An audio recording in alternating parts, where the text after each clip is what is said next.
Folks, can we talk about how absurd the slime boots are for a second? Because they are perfectly balanced. Exactly as balanced as the internet requires they be. Yes, just like another episode of Statech Industry. All right, folks, so today we want to try to get through the Turbo Machine Hall, yes, and try to finish up this era and move on to the next even bigger, more complex, utterly terrifying one. Why am I doing this to myself? But anyhow, to do this, we had to do a whole lot of infrastructure work because the next couple steps are going to require a lot of stuff that I am not ready with material-wise, or hadn't been, because as you can see, I replaced my big large bronze macerator with a whole bunch of individualized ones right here. Because as you can see here, there's still a backlog of some ores, but for the most part, a lot of this was not getting processed previously anyhow, which I needed to solve for, especially the salt ore. There used to be a couple thousands of these because I wasn't getting salt for my polyethylene works upstairs, so we needed to fix that as well as a few other things. So this should at least solve some of those bottlenecks. And coming around to the backside here, I actually implemented something that someone from my previous video's comments mentioned about setting up the basic wireless block charger to provide power to all of the machines. Thank you, MiniRaft. I just completely spaced that this even existed because I had actually made these right before I did that video just to free up the quest, but it basically transfers 64 EU a tick to all of the machines in a 5x5x5 block around it. If we right click here, we can tell it to display its working area. You can see which machines it would affect. It'll feed power into this whole block right here, which is why I've got these in a 5x3 grid right now. I could put more in here, but I just don't really see the point, and we're going to have power issues in the not too far off future if I get too ambitious with this. Coming upstairs, I also consolidated all of our blast furnaces into one gigantic super wall shared blast furnace, and basically did the same thing up here, although they are actually up above it. If we come up here, you can see that these are actually spaced directly on the side of two hatches. If we turn this on, you can see that it's actually not feeding this third one here, and that's because I was actually having throughput issues with these blast furnaces when their efficiency rises up, and they were drawing too much power out of it to the point where the charger couldn't keep up with it. So I've got it only feeding two hatches each for now instead of three. But here we are set up to expand further in the future for this because we're going to need that today. Because if we come into the electrical age chapter over on the Turbo Machine Hall side, there's two main things that we need to do to finish out this whole area. One, we need to make polytetrafluoroethylene, which if you've seen GregTech, you've almost certainly seen people reference this one before, but we need that fluid to make all of our circuits. And two, we need to make all of the advanced components, which requires we make annealed copper, which requires copper dust in an EBF with some oxygen, but it must be the Kanthal tier, which is the next tier up from the cupro nickel, which is what these earlier steps here are about, because we need to start out by making Kanthal and Kanthal dust. And I think this is the side we're going to start with so we can just expand out our blast furnace areas, and we need to get the components started to be made anyways to backfill our supply. So let's take a look at what we need to do, because I'm sure this won't be horrifyingly painful. But to make Kanthal dust, we need chromium dust, aluminum dust, and stainless steel dust, which if we look in here, you can see that we have some aluminum and some chromium, but we don't have the stainless steel dust because we are processing it all into, I don't know, a few thousand stainless steel ingots right now. This should max out soon, but I'm going to need to slow this down so we actually get some of this dust to work with. And when I say that, I mean it's going to be quite a while because this compacting door is based on the block, so even though it's not upgraded, this is only 301 blocks. And looking over here, I don't actually have a good example to show you, but the first tier upgrade is 2048, which means the unupgraded is 1024. So I am going to have to do something about that so we don't consume all of our dust. I guess this is the part where I'm glad that I'm still using Tom Simple Storage and their basic inventory hoppers up here instead of the item pipes to input stuff into these input hatches, since we can at least tell it to only do if the stainless steel dust is above, I don't know, let's say 200. No, 100 is probably fine. You know, if my system wasn't broken, this electrolyzer's not outputting because apparently it's full of sulfuric acid, which it shouldn't be, because if we come back here in this inside of all this mess, I added an automatic trash can that should be trashing the sulfuric acid, and it's not. This is sulfuric acid right here, and it's not Oh no, it is going up in there. Oh, you know what? It helps if we take the sulfuric acid out of the electrolyzer. That's the whole problem right there. There we go. Now it's starting to process again. Problem solved. Oh no, we can't have two the same. That's just forbidden. There we go. Oh, and you know what? It probably helps if I set this to less than. And there we go. Now we have the stainless steel sitting in our storage system instead of being pulled into this blast furnace. And now, like we have this array of machines here and the ones back down on the first floor, I'm going to put the Kanthal processing right here. Because we're always going to generally want this running. Although, for parity, I probably should make it look like this, huh? The things I do for you folks. There we go. Now, unlike this mess over here, which doesn't really have room for the wireless charger, and let's be clear, those paintings are staying forever. We're not fixing this. I am going to do the wireless charger thing here just like I did down on the first floor. So we're going to put them right here. Now, I should note that I'm only going to put these in a downgraded drawer because I do not want to keep a large stock of this available at all times. I need to find a decent spot to put it. Actually make a drawer downgrader since I don't think I've used those yet this series. Actually apply it to the slot and put these in. Because honestly, I don't need this blasting through my aluminum, chromium, and stainless steel supplies. But there we go. Now it's nicely, cleanly stocked with only basically 2 stacks existing at once. So now that we've got this made, we now need to turn into an ingot. It's the same process of the stainless steel, where we need to toss in an EBF, but that gets us a hot ingot, which means we're going to need to make another freezer. But hey, at least I've got a whole lot of pieces for blast furnaces just lying around here from the cleanup. We'll just need to make another electric blast furnace controller. But we're going to do the same thing here with another downgraded drawer. We're not going to put in the compacting ones here because we don't really want the nuggets for this. We do have some hot nuggets over here, but that's because these are coming in from the recycler as nuggets, and we're trying to save whatever we can for free. But now I need to build another one of these. All right, there, I cleaned this up and wall shared that as well, and which required relocating the output onto the top center there instead of the back here. I can use that corner because this isn't sharing, but I can't do that on this one. You know, it helps if I remember that I have to get one of these out of here though to go make a spot for it. But I'm sure you know the drill now because that's not what I wanted at all. As I was saying, I'm sure you know the drill by now. We're going to downgrade it and toss them in here because we don't need a ton of these. I mean, we do. We're going to need a bunch of these, but we're not going to need a large stock of them. They're going to be made into the coils, which does bring us to this step, which requires an assembler to process the cables, which requires the wires, which requires the plates.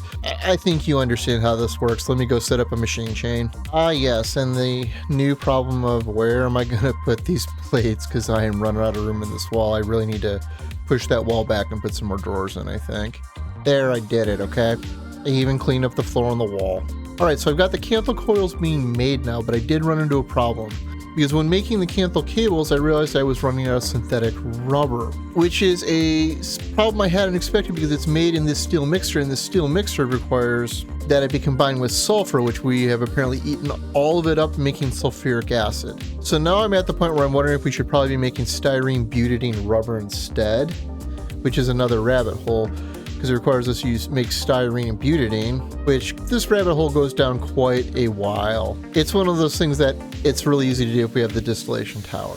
So for now, I've upped the priority on this, so this hopefully gets more and it fills up as it needs. But this is probably going to be a problem I need to rectify pretty much as soon as I can and get us off this particular setup. As you can see, the entangled tank is empty. So, and this is just a disaster. This whole area needs to go. But for now, this at least gets us the coils that we need to continue on and make an upgraded EBF. Oh, but I didn't downgrade that. I need to do that. There we go. That could have been a huge mistake. Not that it would have mattered because I'm already almost out of rubber. This is actually going to have some pretty bad downstream effects now that I think about it. Because this affects all of my cable production, which is used in a lot of the machines I've been making.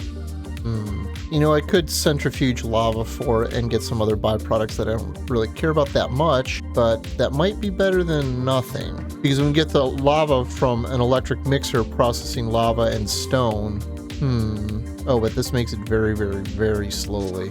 Dang it. Yeah, the only other solution I can see is taking my exosulfuric acid, instead of trashing it, we can electrolyze it back into dust, but that seems like a not amazing cycle. I don't know, folks. I'm kind of at a loss here for what to do about that one right now. I'm just going to have to let it limp along for a little bit while I stop and think about it.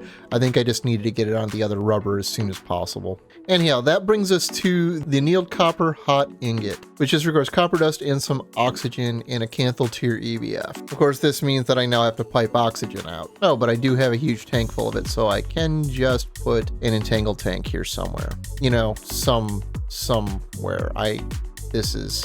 Why did I do this to myself? All right, so we have our first Kanthal electric blast furnace made. To actually make this work, we had to come into the select multi-block shape and select Kanthal off of this menu, otherwise it wouldn't register the shape. Now, I should note that while this is running, the overclocking is going up, we can't actually power it above 64 until we upgrade the wireless lock charger that we can make with the annealed copper, which is going to require more cables, which is going to require more rubber. Oh God, which we don't have, and I'm starting to have a panic attack. What do we do about this, folks? Anyhow, we need to go take these annealed hot copper ingots and put them in another downgraded drawer, then make another vacuum freezer. Dang it. All right, third vacuum freezer set up, and now we have annealed copper, which means we can ignore all of these parts, although this one we probably don't want to, because this is the one that lets us output 256 RF per block, which will be useful for overclocking, but not quite yet. But this means we can move on to making the advanced motor and the advanced pump, and I'm sure you understand that these are going to suck and be expensive, because we need stainless steel rods, which I hadn't made yet, and we need to magnetize them. And then we need aluminum cable, which we also haven't made. And then we need to even make some stainless steel rotors, which we also haven't made, and requires even more pieces. So excuse me while I go do the agonizing process of setting up 15 billion machines to get this processing. Oh good. 2 steps in, I've realized I've already hit a wall, because this requires neodymium dust. Which, let me tell you, this is already a rabbit hole. This requires Mozanite dust, which we can get from the electric quarry if we have stainless steel drills. But I can't make stainless steel drills yet. So either we need to go find a uranium mine, which I think I actually know a couple locations for them already, so maybe I should just go do that, although this is not common. Or I could just buy a bunch of it with the coins that I haven't been using, which that's starting to seem like it might be a good idea. The question is, how many of these coins do I actually have? Whew, that is not going to get me a lot of ore, I don't think. I guess we're going mining to get us enough to get through the stainless steel drill, huh? I wasn't expecting this. On the upside, I'm pretty sure this means we aren't finishing the turbo machine hull today, because, yeah, we aren't to the drill yet. On the upside, I wasn't wrong. It does look like there is a uranium deposit not too far under my base. I just need to find it. Oh hey, and an Enderman dropped another one of these that I need for Spectrum at some point. Alright, there looks to be some deep slate uranium down there. And a 1 piece of Mozanite. I hope that deposit's bigger than it looks. Okay, got a little bit closer, and yeah, it's definitely a bit bigger. Oh, and there's some iridium in there. Huh.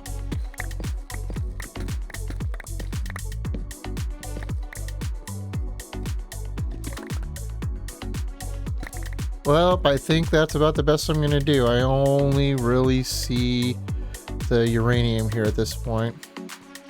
You know, I didn't actually see the iridium that it claimed was here, though, unless I missed something. Oh, there we go. Maybe it is here. Oh yeah, there we go. I already got some deep plates. So I did get a handful. Looks like I got more of that than the Mozanite. So that's a little depressing. Yeah, I guess we need to hurry up and get those drills made so we can get another quarry made so we can get this stuff coming in, huh? Might as well just process this manually since there's no real hurry here to set up the actual production chain for now.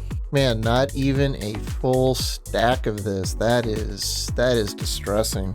But this will at least centrifuge into a couple stacks of this, which will get us at least the rods that we need to get started, but I don't think I want to automate this yet because we don't have it coming in. Although at a quick look, this does appear to be only used for Mozanite, so maybe I should just automatically set this up and get this all processing so we get all the outputs and then tank up the helium for now. You know what? I'm actually wrong because this takes 9 Mozanite dust to make 3. So we are only going to get a handful of rods. That's great. And that isn't the only use for neodymium. It's used in the superconductor dust as well. Ooh, We might be in trouble here, folks. All right, time to process what little neodymium we have into these magnetic stainless steel rods. There's more than 8 here, I just haven't capped at 8 so we don't keep a ton in this machine, but there isn't a whole lot more. As you can see down here, because there's only like 2 left in it, so we only looks like we got 12 of each. Oh, this is somewhat depressing. Just gonna limit this, not that we need it right now for future reference though, so we don't forget. All right, I did it. I've got pretty much everything set up here to make the advanced motor and pump. Well, most of it up here. Because I've got the processing for the Kanthal, the stainless steel stuff, and the annealed copper stuff that I need right here. All of that's pretty much done. Well, and the centrifuge for the neodymium. I'm just gonna live with this here for right now. Ignore the fact that it has nothing to do with stainless steel parts. If we come down here by my blast furnaces, I started repurposing this wall for like automatically generating machines as well. And we've got processing for all the aluminum parts here because this is the tier that's on this floor for the most part. And finally, way down here at the very end of my assembly line, I've got the machines for the advanced pump and the advanced motor. And I should note that I have them here because I very seriously want level emitters to lock these to very low amounts in storage each. Because as you might notice, I am already out of the magnetic rods because I only had 15 of them. But now we have 7 of each of these, which unfortunately is not enough to help us out at this point because we still can't actually make the stainless steel drills because the stainless steel drills requires the digital circuit, which requires the polytetrafluoroethylene. So instead of actually setting up a quarry to start mining this, I think this is where we're going to call the episode. Although if you look carefully before, you might have noticed that I do have 2 stainless steel drills from a loot chest at some point. So why don't we open up the rest, for all of these quests that we finished and see if we can get some more, because that might help us backfill the Mozanite ore at least a little bit. And we actually did. Look at that, another 4 of them, so I think we even got 2 rewards. And it's now claiming we now have more quests to turn in here because we have the air intake here, which got us a digital circuit. As well as the steam engine. Oh, hey, I never talked about this. The redstone control modules. So the redstone control modules got added in an update for modern industrialization that happened while we were on hiatus. And I'm even using it here on my steam boilers so that can easily turn on and off the second boiler. Because we're now at the point when we're using more steam than we can use off of one. So I occasionally have to toggle this on and off. And you see how that turned off? And it's because we have this in here. It's sending the redstone signal through this block. If I had moved the lever down 1 to here, which is where it had been when this wasn't an advanced steam boiler, it won't actually send it. You know what, I can say that, or I can just show it to you. See, on, off, nothing happens. Put it back up top and it turns on. Anyhow, one last surprise for the episode. Well, this has been a longer haul this week than I was expecting, but hopefully next week, for real, we can go finish up this chapter and get the turbo machine hull made finally. If you found this episode interesting or entertaining, please consider like or subscribe if you're new. As always, I'm Ard. Thank you for watching and have a nice day.